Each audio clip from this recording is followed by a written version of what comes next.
Halo pemirsa setia Fibis News, berjumpa kembali dengan Asido Situmorang dalam program Fibis News Domestic Market Review and Outlook periode 5-9 Desember 2022. Rupiah lompat menguat, pertumbuhan ekonomi 2023 tetap kuat. Pasar investasi dalam negeri diwarnai sejumlah isu diantaranya. Capital inflow kembali membanjiri pasar keuangan Indonesia, terutama di pasar SBN. Rupiah menguat tajam ke level 7 minggu tertingginya. Inflasi indeks harga konsumen November tercatat 5,42% year on year lebih rendah dari level bulan sebelumnya.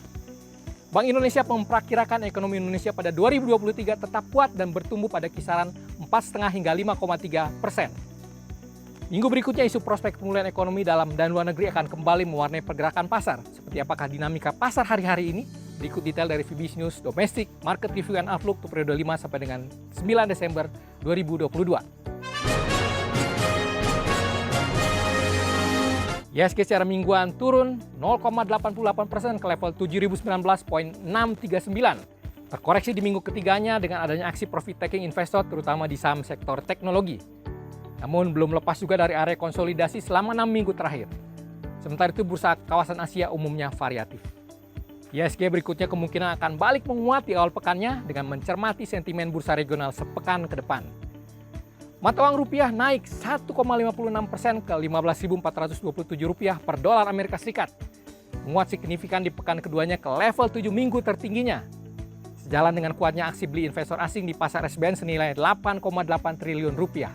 Juga dengan terkoreksi indeks dolar oleh rencana perlambatan kenaikan suku bunga The Fed bulan ini.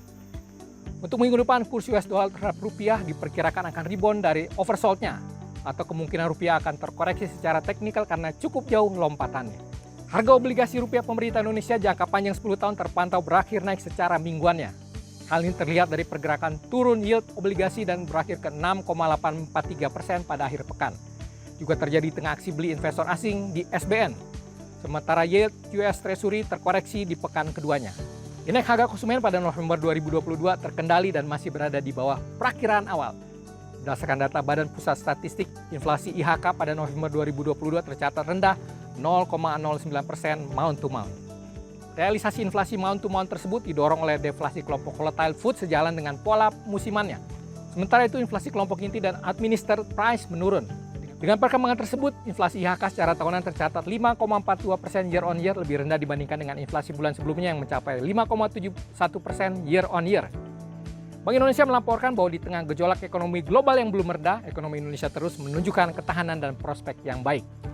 Bank Indonesia memperkirakan pertumbuhan ekonomi Indonesia pada 2023 tetap kuat pada kisaran 4,5 hingga 5,3% dan akan terus meningkat menjadi 4,7 hingga 5,5% pada 2024 didukung oleh konsumsi swasta, investasi dan tetap positifnya kinerja ekspor di tengah pertumbuhan ekonomi global yang melambat.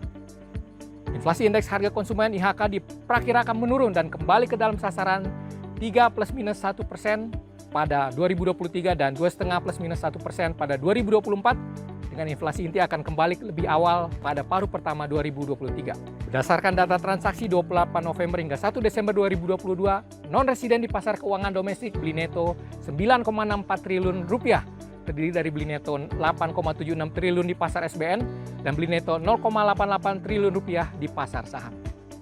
Jika program Fibis News Domestic Market Review and Outlook periode 5 sampai dengan 9 Desember 2022, semoga bermanfaat bagi Anda. Sukses selalu bagi Anda. Selamat berinvestasi. Salam Fibis.